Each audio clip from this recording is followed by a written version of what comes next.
Olá, amigos e amigas do Papo de Ocupa. No episódio de hoje, vamos trocar uma ideia com Erasto Feliz, comunicador da Teia dos Povos. A Teia dos Povos é uma rede formada principalmente por territórios rebeldes, mas também por grupos, coletivos e indivíduos em luta, espalhados por diversos estados brasileiros. A rede segue uma linha autonomista forte, não só em relação à política, mas também material e economicamente, baseada na produção de alimentos, na socialização dos meios de produção e também na sabedoria dos povos. Recentemente lançaram um livro, Por Terra e Território, sobre o qual também iremos conversar um pouco no episódio de hoje. Para não alongar mais, vamos direto ao papo. No site teiadospovos.org você encontra mais informações sobre o projeto. Curtam aí o episódio e compartilhem com seus companheiros e companheiras. Um abraço e bom episódio. O que nos une é maior do que o que nos separa. Paz entre nós, guerra aos nossos senhores. Por tantos anos, nós da Teia dos Povos encerramos textos e convocações com as frases acima. Hoje abrimos esse livro, que não é outra coisa que não a convocação à unidade dos povos em luta no Brasil.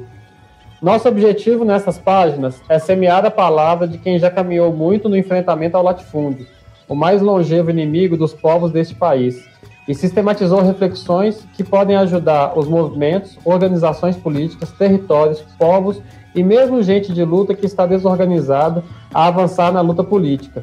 Nós o escrevemos tendo em vista as dores e dificuldades das esquerdas num cenário de agravamento da crise do capitalismo, que tem culminado numa violência racial e machista desenfreada.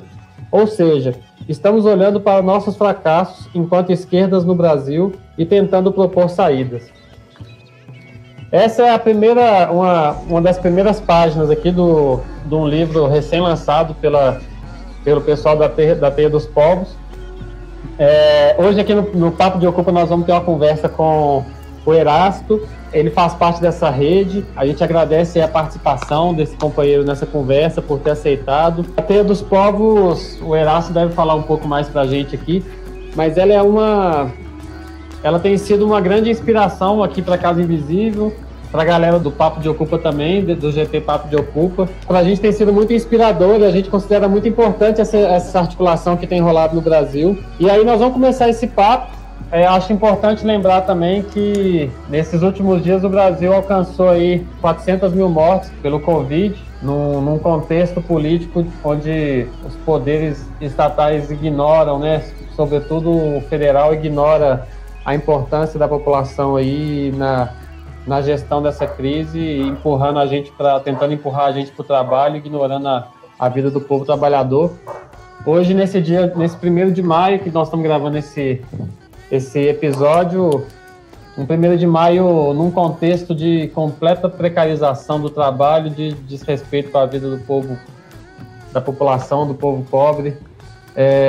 Vamos fazer essa conversa aqui com o Erasto da Teia dos Povos. Agradeço a presença, Erasto, por ter topado a conversa. Aí eu queria te convidar aí para se apresentar, falar um pouco da Teia dos Povos, falar da sua relação com a Teia dos Povos. Valeu por estar aí com a gente. Salve Dé, salve Papo Ocupa, Casa Invisível, máximo respeito estar aqui com vocês. Então, meu nome é Erasto Felício, eu sou professor de educação básica, sou um educador, mas tenho feito um trabalho, né, de comunicação na Teia dos Povos, que é uma articulação de povos, organizações, territórios, comunidades, né, que lutam por terra e por território. No Maranhão, toda vez que eles vão apresentar a Teia dos Povos, eles dizem, é uma articulação de povos em luta. Que é para dizer que tem uma galera que não tá, porque é uma galera que também não tá fazendo o corre da luta, né? Mas a gente sempre tenta enfatizar essa coisa, né, de que é uma articulação de pessoas que estão lutando por terra, por território, né, através da autonomia. A gente fala através porque desde antes de conseguir ter autonomia, a gente já está pensando em caminhos mais autônomos, né? Formas de lutar mais autônomos. Eu tenho uma relação, cara, com a Teia engraçada, porque eu tô na Teia, cumprindo tarefa na Teia há 4, 5 anos só, né? Mas eu conheci, vamos dizer assim, os principais protagonistas da formação da Teia até antes. Uma história muito engraçada, que é a primeira vez que eu vou contar. Eu estava A gente fazia tradução dos textos zapatistas quando eu estava na universidade, né, me formando e tal. E a gente lançou um livrinho por uma editora anarquista chamada Deriva, chamada Nenhum Centro na Periferia, sobre cores, calendários e geografia, do subcomandante Marcos, né? E depois do lançamento, um pouco depois, a gente teve contato com um professor mexicano que já tinha feito conferências lá em Chiapas, no território rebelde, o Carlos Aguirre Rojas. Ele está no Brasil, a gente convidou ele para conhecer, né, os movimentos da Bahia, tal, e falar um pouco sobre zapatismo. E então a gente levou ele para a terra indígena Tupinambá de Olivença, onde ele falou com vários caciques, dentre eles Cacique Ramon e a mestra Nádia, né? Cacique Ramon estava com 2 ou 3 anos de cacicado na época, ele era muito jovem, né? É isso ali por volta de 2009, né? 2008, 2009. E depois de sair da terra Tupinambá, a gente foi no assentamento do MST Terra Vista, aonde vive mestre Joelson, né? Com quem eu escrevi esse livro que você leu aí, Por Terra e Território. E ali eu conheci tanto o mestre Nádia quanto o mestre Joelson nessa viagem, né, com o Carlos Aguirre Rose. Então, a sensação de quando eu soube, anos mais tarde, 3 anos depois, que a Teia tinha surgido, estava num contexto de mudar e tal, de cidade, não conseguia acompanhar de perto, e sempre fui tentando ajudar, né, falecer, assim, à distância e tal. E quando eu vou para a Teia, eu descubro que são as pessoas que eu tinha visitado, né, levado material zapatista, eles tinham um livro ainda. Então a gente acabou ficando muito amigo e tal. Eu comecei a compartilhar muitas ações com eles, assim, já na área de comunicação mesmo. Me dediquei a isso, né? E aí eu tô esses anos aí construindo, né? Organizando a divisão de comunicação da Teia e ajudado nesse processo de articulação nacional, né? Tentar expandir a palavra da Teia, que a princípio estava na Bahia, mas tem uma Teia irmã, chama Teia dos Povos e Comunidades Tradicionais do Maranhão, né? Lá no Maranhão. E a gente tentando transformar isso numa coisa de abrangência maior do que essa geografia, né? Então é isso que é a Teia, é isso que é a minha relação com eles, né? Eu faço a frente da divisão de comunicação, ou seja, eu apareço um pouco mais do que os demais companheiros e as demais companheiras da divisão de comunicação. Uma tarefa atribuída, né, pelo pessoal que está nas bases dos territórios, uma reunião e tal, a galera atribuiu essa tarefa aí de dar essa organizada para mim, e eu estou tentando fazer isso, né, nesses últimos tempos, ajudando no que pode. É isso. Legal demais. E você pode falar um pouco assim, talvez de uma maneira um pouco mais, não sei se detalhar, mas tipo, falar um pouco mais sobre a articulação da Teia, essa coisa dos territórios, da relação às vezes com outros grupos que estão interessados em se aproximar para apoiar, como é que se dá essa relação? Então, a Teia, ela surgiu em 2012 aqui, né, no assentamento Terra Vista, esse assentamento que eu falei, desde uma relação que já existia, né, de cooperação entre Pataxós, Pataxó-Ranhan, Tupinambás, alguns quilombos e movimentos campesinos, tipo MST, etc. e outros. Essa articulação, quando eu falo que existia, porque os povos das matas do sul da Bahia, eles são amigos, eles são parentes, eles são irmãos, eles se defenderam juntos, já tiveram outras lutas, né? A anterior a essa, mais poderosa, foi quando, dos 500 anos do Brasil, o pessoal se juntou, né, para fazer o enfrentamento da festa dos 500 anos no governo FHC lá no ano 2000. Mas já havia outras colaborações e tal, e quando eles se reúnem para difundir a agroecologia através das sementes crioulas, né? Então começa nessa perspectiva. E aí, assim, a gente não detalha muito essas coisas de quantidade de território, essas coisas onde estão, mas hoje, essa aliança inicial ali que surgiu em uma jornada de agroecologia da Bahia, inclusive com a Benção de Ana Primavera, uma das grandes intelectuais do campo da agroecologia, né? Muita gente chama de mãe da agroecologia aqui no Brasil e tal. Então ela estava lá, tal, abençoou esse encontro, e depois isso foi se expandindo.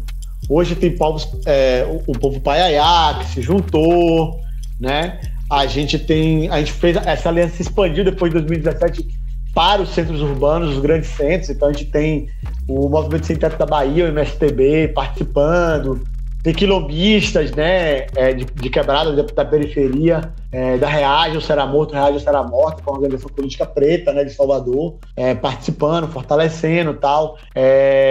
Então tem coletivos agroecológicos, grupos de pesquisa universitários, né, associações de advogados, de trabalhadores rurais. Então não é uma aliança que se formou ali pela terra, com os povos da terra e ficou ali.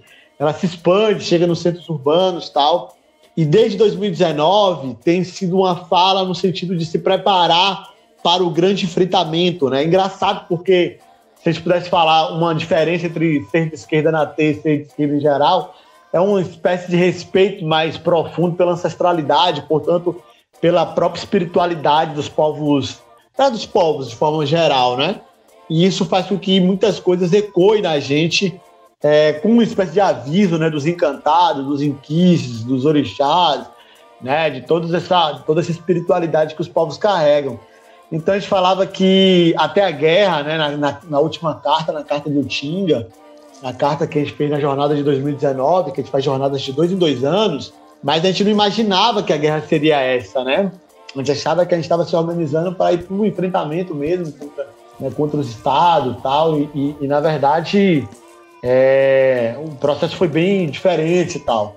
Então a gente tem se organizado para expandir, né, para conversar com mais setores, com outras geografias, né, que é isso que nós temos feito, né? E as pessoas que acreditam nas bases do que a gente acredita, quer dizer, que terra é o caminho da democratização do Brasil, é o caminho de conseguir minimamente garantir que as pessoas tenham o básico, quer dizer, a comida, o local de moradia, né, uma água bacana e tal. E é a partir dali que vai gerar o poder, constituindo comunidades, territórios a partir da terra, que é possível gerar um poder popular verdadeiro, né, com autonomia, sem a chantagem, né, das instituições do Estado, dos partidos, que impedem a luta rebelde.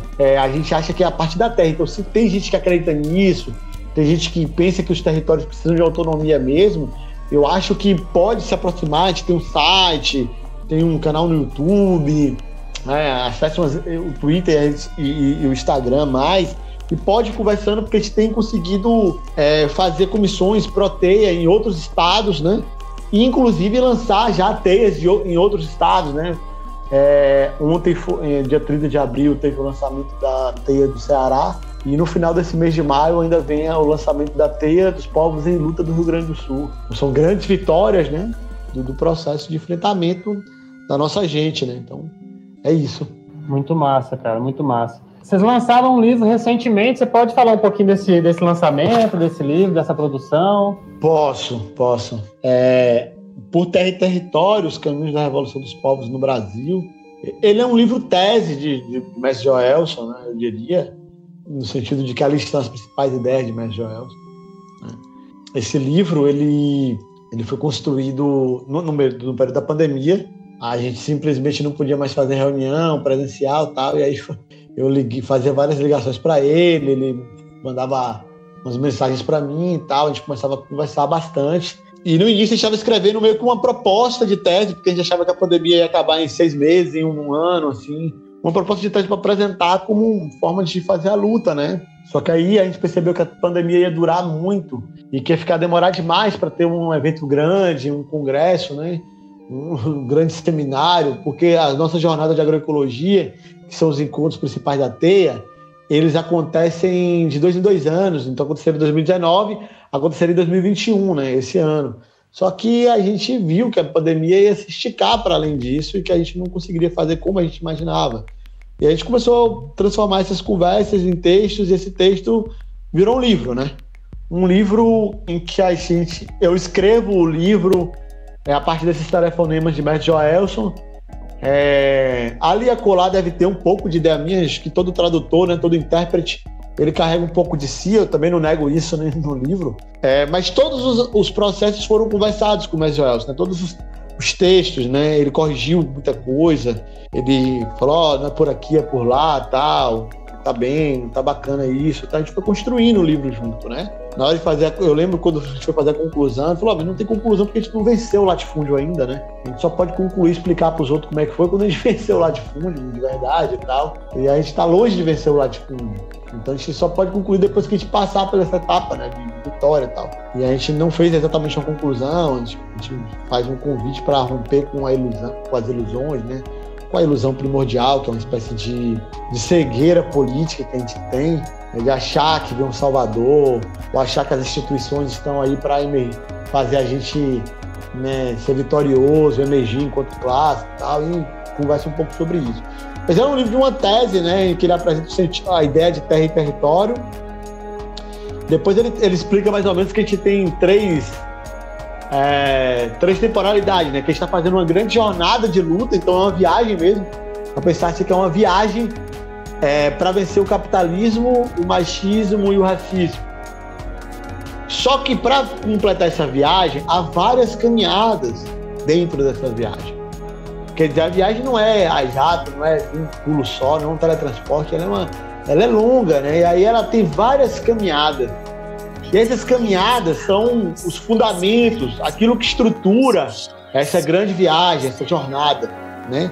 Que é o que a gente chama das soberanias, né? Então é caminhar para a soberania hídrica, então você tem uma caminhada para a soberania alimentar, uma caminhada para o trabalho e a renda, né? Para a soberania pedagógica, para a autodefesa. Então são capítulos práticos, vamos dizer assim, do livro, né? Então esses capítulos práticos, ele inclusive coloca tarefas que sejam possíveis cumprir. E dentro de cada caminhada existem os passos, que são tarefas, coisas práticas mesmo, né? Então são temporalidades distintas, né? Que poderiam ser traduzíveis de forma não precisa por estratégia, tática e tarefa, né? Não precisa porque uma tática não necessariamente é uma coisa que estrutura as condições da luta, né? Uma tática pode ser só uma escolha de uma determinada política da estratégia para agir. Então, mas pensando em temporalidades, poderia ser traduzido dessa forma, mas a concepção é diferente, né? E depois vem capítulos menos práticos, que falam de elementos mais profundos, né? Como, por exemplo, que é preciso ter uma política de cuidado das pessoas, né? Da militância, da gente, né? Então, ser radical como cuidar, né? O radical no humanismo, né? No humano, é o próprio ser humano. Então, a gente tem que cuidar da militância. E aí fazer um debate sério sobre, né, crítico ao álcool, ao abuso do álcool, né? Crítico às drogas de forma mais geral, assim, sobretudo, não proibicionista, mas sobre a disciplina, sobre o cuidado com o corpo, um certo respeito a essa coisa de que a gente precisa estar firme, né, na cabeça e no coração para poder fazer a luta que a gente quer. Vencer o capitalismo não é uma coisa fácil, não dá para fazer lombrado, né, não dá para fazer devendo, porque a gente bebeu tudo e tal, não é possível. Aí tem um debate sobre isso também. Tem um debate sobre a necessidade de fazer uma ação proativa para que as companheiras tenham uma frente de mulheres, mesmo de comando, mesmo das mulheres. Quer dizer, é muito difícil isso, a gente segue reproduzindo esse processo de que os homens estão sempre nas direções, mas quando a gente vai para a base, para os movimentos de base, nas comunidades que nós atuamos, a maior parte só funciona por conta das mulheres. Só que quanto mais você vai, quem representa aquela comunidade, depois quem representa aquela região e tal, vão sendo homens, gente. Tá falando que é preciso. Já está falando como é que é possível quebrar um pouco isso, né? Enfrentando isso. Explica o sentido de construção de uma aliança preta, indígena e popular, que é o que a ATEA é, uma aliança. Então a gente está dizendo o seguinte, Dé, e ouvintes, que nenhuma organização política vai suplantar as demais, nenhum partido vai chegar e suplantar os demais para fazer a grande revolução no país. Porque isso foi tentado durante um século inteiro no Brasil, sem êxito, né? E os povos, as organizações, as comunidades já estão muito ressabiadas com gente querendo mandar nelas, né? Teve muita traição, né, na história do Brasil, nesse aspecto aí, teve muita covardia e tal. Então ninguém vai baixar sua bandeira por uma outra bandeira. Então o que nós estamos sugerindo? Que em vez de ter uma organização só que pleiteie tudo, que tenha uma aliança, que as organizações pequenas, grandes, os povos, os territórios se alinhem em uma aliança preta, indígena, popular, né, para tomar as terras para a gente de volta, né, para os povos de volta. E a gente fecha com um debate sobre ancestralidade e espiritualidade, que é uma coisa que diferencia muito o que a Nunca Terra faz dos demais. E a luta contra o imperialismo, né? É um livro rápido de ler, não é um livro grande, tem 178 páginas, mas assim, sem nota de rodapé, sem bibliografia, sem muita presepada, assim, que atrasa um pouco a leitura, né? A gente foi escrevendo muitas concepções, eu dava uma pesquisada nas coisas para mais Joelson, mas a gente tentou fazer um livro mais simples de ler, né? Que fosse uma espécie de uma leitura mais fluida, né?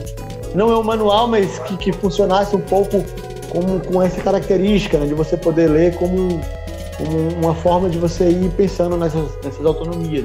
Um pouco isso, né? Não, maravilhoso. Inclusive, eu acho realmente, assim, eu acho que esse livro, ele traz questionamentos e questões que são raros, que, na minha opinião, né, são raros de ver em outros materiais, assim, né? Essas reflexões sobre espiritualidade no campo da política e mesmo essa questão do abuso de álcool, assim, né? Eu acho que é um questionamento que eu já me fiz muito, assim,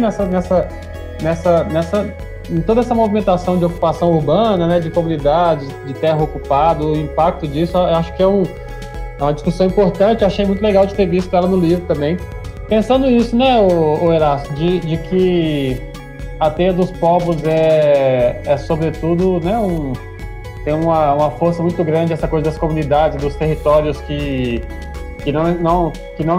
a boa parte deles não estão, pelo menos boa parte, imagino, né, não estão nos centros urbanos, assim, pensando nessa ideia de autonomia, né, numa discussão pensando na expansão da autonomia e pela experiência que você tem dentro da Teia dos Povos, nessa proximidade que você tem tido com esses territórios. Eu fiquei me perguntando, a palavra conselho não é uma palavra legal, talvez não seja uma palavra legal, mas que tipo de mensagem ou que tipo de pensamento talvez seria legal, assim, você enquanto próximo da Teia dos Povos, talvez pudesse compartilhar com os movimentos de cidade, assim. Eu fiquei um pouco me perguntando isso. O que você poderia dizer sobre isso? Então, eu vou falar assim, o que a gente tem discutido, né, muito, e vivido, né, quando a gente fez a jornada de 2017, foi dentro da cidade de Porto Seguro. E, cara, é muito diferente, porque antes era sempre na terra, né? Sempre tinha sido num assentamento e tal. Quando vai pra Porto Seguro, vai pro meio do centro urbano, então falta água. Tem hora ali que não dá pra você sair e pegar uma comida. Faltou, então você não tem uma horta ali pra você comprar do cara direto e tal. Então teve muitas dificuldades dessa natureza, né? E aí, engraçado que a jornada de 2019 foi na Caatinga, na Chapada Diamantina, em Utinga, no chão, na terra dos Paiaiás, mas de uma área que tinha sido degradada pela pecuária, aquele chão batido pesado. E naquele lugar, sabe, não faltou água, assim, não tinha faltado comida. E nós achamos muito simbólico isso, sabe, cara? Que a cidade, ela é o espaço da dependência do capital. Então, faltou água, você tem que comprar, né? Faltou comida, você tem que comprar, e tem que comprar no mercado, e um negócio com veneno e tal. Então, a cidade é o espaço da dependência, não é um espaço emancipatório. A gente tem experiências, claro, né? A gente tem experiência de agricultura urbana no final do século XX, no Cairo, né? Em La Habana, em Cuba, passou por um perrengue muito pesado quando a União Soviética foi se desfacelando, teve que sustentar muito como uma agricultura periurbana e reinventando-se, né? Recriando esse processo de retomada das sementes e tal. Mas, assim, a cidade, sobretudo a cidade grande, ela é um espaço de dependência. Eu tô falando isso aqui sem muito medo, porque quando a gente foi fazer a aliança com a cidade, né, e foi lá conversar com o sem-teto da Bahia, a primeira coisa que a gente teve que fazer, né, foi uma cisterna de água, cara, porque a ocupação Manuel Faustino, em Salvador, na periferia de Salvador, do MSTB, quando você ocupa, vocês devem saber disso, o poder público é logo impedir você de acessar água, energia e tal, né? E aí o povo tinha que ficar atravessando para pegar água não sei aonde, ali, acolá. A primeira providência da aliança, porque a gente só faz aliança de verdade, né? A gente não faz aliança de boca. E a aliança de verdade você tem que trabalhar junto. Tem uma história de Babal, que o cacique Babal do Espírito Santo, ele falava que para guerrear junto tem que brincar junto, né? Tem que ser amigo. Então, como é que faz a amizade da gente? A gente faz amizade ali, elaborando, né?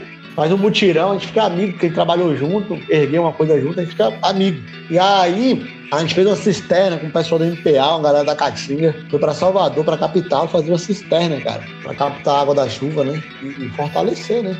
Aquela ocupação urbana. Então a gente começou debatendo isso, né?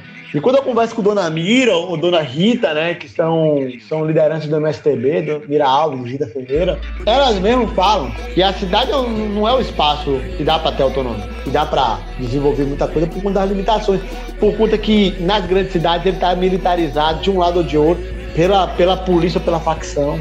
Tem muitos conflitos, né, na cidade, tem contaminação de solo, contaminação de eleição freática, então é mais difícil você desenvolver autonomia.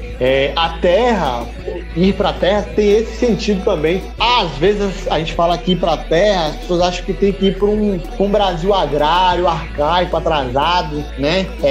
Caricaturado em uma obra de Monteiro Lobato, ou descrito densamente em obra de Euclides da Cunha. As pessoas estão equivocadas. Esse campo, né, ele não existe, ou ele é muito residual, ali um pedacinho, talvez, que pudesse ser comparável a essas coisas, sabe? Mas Joelson faz live do assentamento Terra Vista, na cidade de Arataca, que é uma cidade completamente rural. A cidade tá toda, todo mundo trabalha com roça, todo mundo tem um pé na roça, tá ligado? E ele faz live de lá com fibra ótica, entendeu? Tem uma indústria dentro do assentamento, né, que faz cacau fino, chocolate fino, né? Então, orgânico e tal. Então, é outro campo, não é o campo que as pessoas acham, né, que vai perder o acesso, né, ao serviço. A gente está fazendo um trabalho numa brigada do MST chamada Brigada Jefferson, entendeu? De fortalecimento do trabalho de autonomia da liderança que tem lá, que pensa muito isso, Neto Nirê, né, um jovem, assim, audaz, capaz de fazer muita coisa. E os caras lá têm acesso a médico todo mês, pô. Eles mesmo, de forma autônoma. Eles não estão falando do médico que vem mandado pela prefeitura. Eles resolveram a assistência médica e já botaram outras especialidades. Chegou a levar um oftalmologista outro dia, não levou só clínico, não. O que é isso, companheiro? Né? O que a gente está falando, então? Está falando que das possibilidades reais de viver melhor, pô, de construir sua casa. A gente acha que aí todo mundo, para ter uma casa, né, de classe média da cidade, passa cada aperto ao ponto de viver numa cidade sem casa, espremido, tal, vivendo debaixo da ponte. E a gente está dizendo, velho, vem pro território, vem pra terra. O mínimo que a gente vai conseguir dar, o mínimo é comida, água, qualidade, um lugar para você ficar que não vai ser debaixo da ponte. No início pode ser uma moradia coletiva, No início pode ser um barraco de lona, mas vai subir uma casa feita de bioconstrução, né, aconchegante, que tem climatizada, porque aquece menos do que uma casa de alvenaria, né, convencional. Existem outras formas de viver, formas que são próprias da gente, que faz a gente não depender necessariamente da mineração destruidora, que faz o que faz em Minas Gerais. A gente não precisa de todos esses resíduos de mineração para poder subir uma casa. E casa, gente, é o mínimo da dignidade. É o mínimo da dignidade humana, é a casa. Entendeu? É a comida, pô. Não pode estar vivendo um período de pandemia com fome.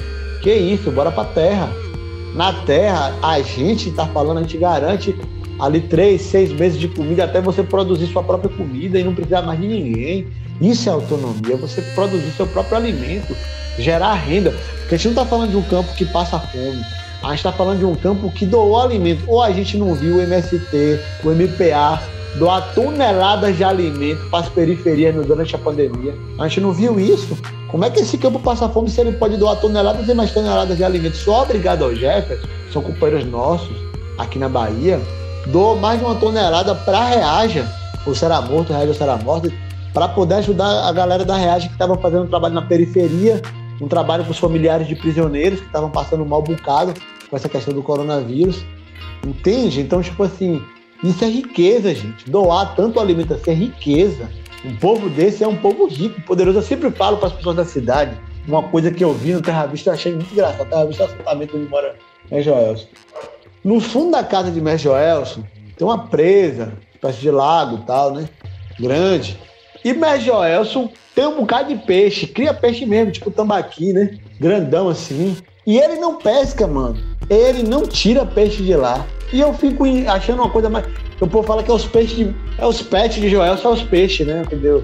Os bichinhos que ele cria. Tem até uma história... É sério isso que eu tô falando. Tem uma história que o Neto Nirê, quando tava se formando em agroecologia, lá se formando nas coisas do MST, a turma de formatura dele tentou, né, roubar uns peixes de Joelson, né? Aquela coisa do adolescente aprontando. Foi lá e na calada da noite e tal, para pegar um peixão para fazer um churrasco. Então é tanta riqueza, é tanta fartura alimentar que você se dá o luxo de não pegar o peixe, entendeu? Assim, para uma comunidade que não é vegana, que não tem essa perspectiva, isso é um luxo, entendeu? Tipo, e é isso, é uma fartura, uma agrofloresta é um lugar de muita abundância alimentar, de uma biodiversidade gigantesca, que as pessoas não têm muita noção disso, entendeu? Então você tem ali fruta-pão, tem jaca, um cajá, um cacau, um cupuaçu, uma banana, entendeu? Tipo, aí você olha pro chão, às vezes o chão da agrofloresta toda é comestível, é uma punk, entendeu? Você tem a cerca da casa de Mestre Joelson toda é de Ora Pro Nobis, entendeu? Então a gente come arroz com cerca, né? A gente fala arroz com cerca. Ou come uma salada de cerca. Então, tipo, isso é muita riqueza, entendeu? As pessoas na cidade perderam isso e tal. Não conseguem compreender a fartura que é esse processo. Então a gente está falando que a terra é a emancipação, a libertação.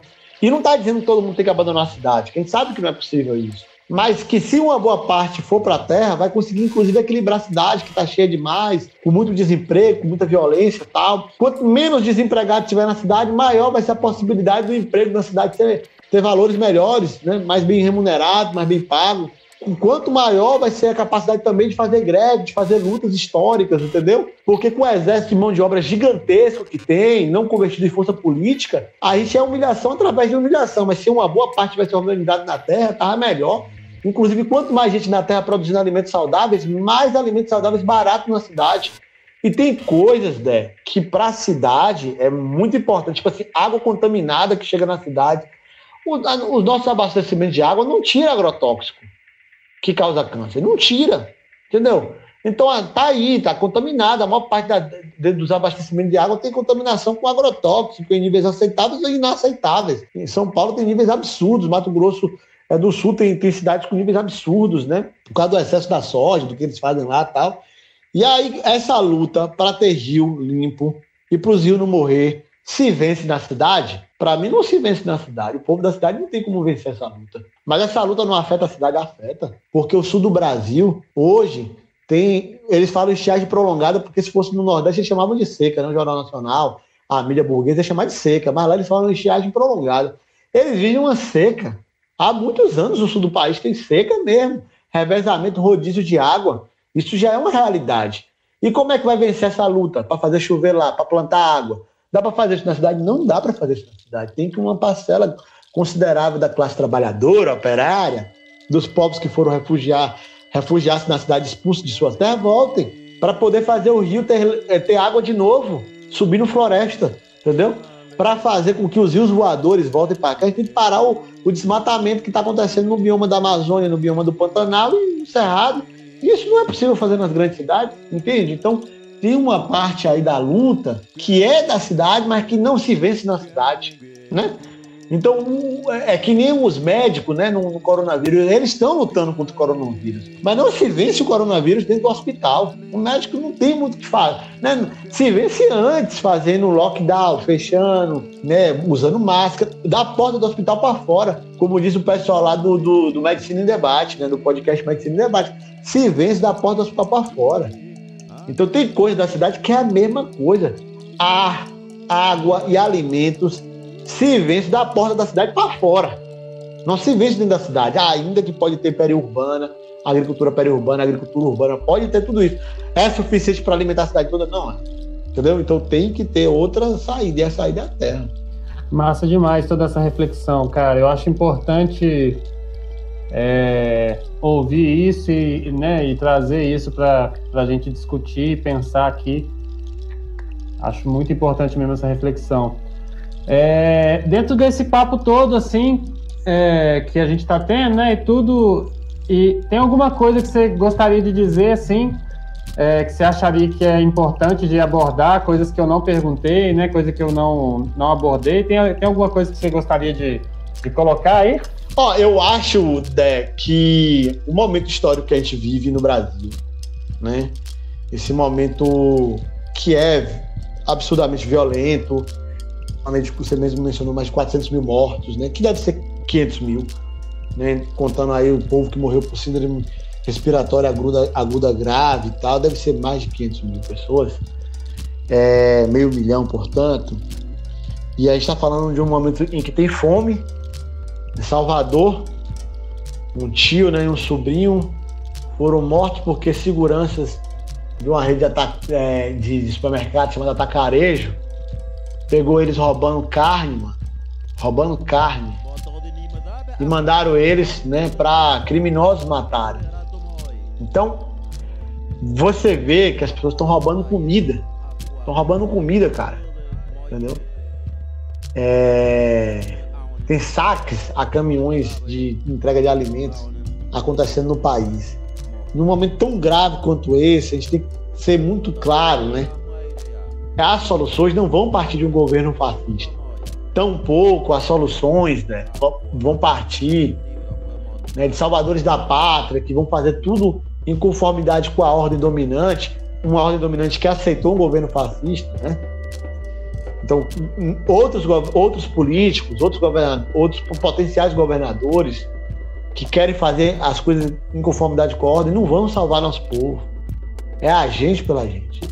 E a gente pela gente, tem que falar de forma muito objetiva isso. Está precisando ir para a terra. E nós já temos terra suficiente para receber pessoas, para fazer acampamentos, para fazer retomadas grandes, para ninguém passar perrengue no período de retomada. Nós estamos falando que aqui na Bahia tem lugar para você que está passando dificuldade, que está em sofrimento, que está vivendo, está desesperado, sem ter renda, sem ter comida, para você vir cá com a gente, entende? Para você poder se reerguer, cara. Você, sua família. E a gente está falando que a gente assume que a gente vai conseguir colocar comida, um teto, até você conseguir produzir sua comida ali por 3, 4, 6 meses na terra, se preparando para poder ter uma terra sua, né, do seu povo. Lá no Rio Grande do Sul tem gente que topa aceitar você para você aprender a plantar, separar uma área ali para você, né, cultivar uma comida, sabe? A gente está trabalhando para isso, para que nossas ideias não sejam só da boca para fora, né? Que seja de coração, mas que seja de verdade, no real, no chão da terra. Então as pessoas tenham consciência de que a forma de fazer luta nossa não é para que no futuro distante, que a gente não vai ver, tenha uma revolução que acabe com esse Estado, né? Que é um Estado burguês, que é um Estado racista e tal. Nós estamos falando que nós temos que viver esse paraíso ainda hoje, ainda nessa vida. E mesmo que a gente não consiga derrotar todo esse Estado nacional que foi montado para nos oprimir, né? Nós temos condições de viver com dignidade enquanto estamos lutando. Então, é esse nosso compromisso, essa é a nossa luta. E a gente queria muito compartilhar ela, né? E continuar mantendo esse chamamento, né? Vocês precisam, procurem o Quilombo Terra Livre. No site da Terra tem informações sobre o Quilombo Terra Livre. Tá lá disponível para você ir viver lá, mano. Entendeu? Ter condições com dignidade. Isso pra gente é mais importante, né? Do que as palavras de ordem e tal, os gritos revolucionários, saber acolher, porque a gente tá falando de gente. E tá falando de uma luta que precisa ser de massas. Não tem luta grande contra o Estado se não for de massas. Porque eles têm muito poder. A gente só derruba o latifúndio, que é o fiador de todos os governos que a gente já viu, se a gente tiver muita gente lutando conosco. Então a gente acha que se prontificar, né, proteger o povo é fundamental nesse momento, né, e ajudar mesmo a organizar a luta. E a gente sempre fala isso, né, que a gente tem que se apegar à frase dos malês e de Milton Santos, né? Os malês falavam paz entre nós, guerra aos senhores, e Milton Santos asseverava que aquilo que nos une é maior do que o que nos separa. Então, isso pra gente é fantástico, isso pra gente é fundamental, né? A gente acredita nisso mesmo. E a gente acha que é possível fazer uma grande aliança na diferença, sem pensar igual, sem todo mundo ser da mesma ideologia, sem todo mundo, né, agir na mesma conformidade, desde que tenhamos com a clareza de que é para conseguir terra, ter território, ter autonomia, e tem que combater o latifúndio para isso. Que desde 1530, qualquer governo que teve nessas terras aqui dos invasores, teve os latifundiários dentro do governo, mesmo os progressistas. Então, a gente vai combater o latifúndio. A gente não precisa ser todo mundo igual, é que nem os dedos da mão, né? É irmão, né? Mas não é igual, é diferente. É possível fazer luta assim. Valeu, camarada. Obrigado pelo espaço, em nome da Teia. Cara, eu que agradeço. Muito obrigado aí. Achei muito boa essa conversa. Vamos encerrando aqui mais um Papo de Ocupa. Espero que quem esteja ouvindo aí curta aí, reflita sobre essa conversa e compartilhe aí com companheiros e companheiras aí para poder, enfim, ajudar essa reflexão a acontecer e fazer ela circular e fertilizar aí vários pensamentos e várias pessoas aí. Valeu, Erasto. A gente vai se falando. Valeu, camarada. Massa demais.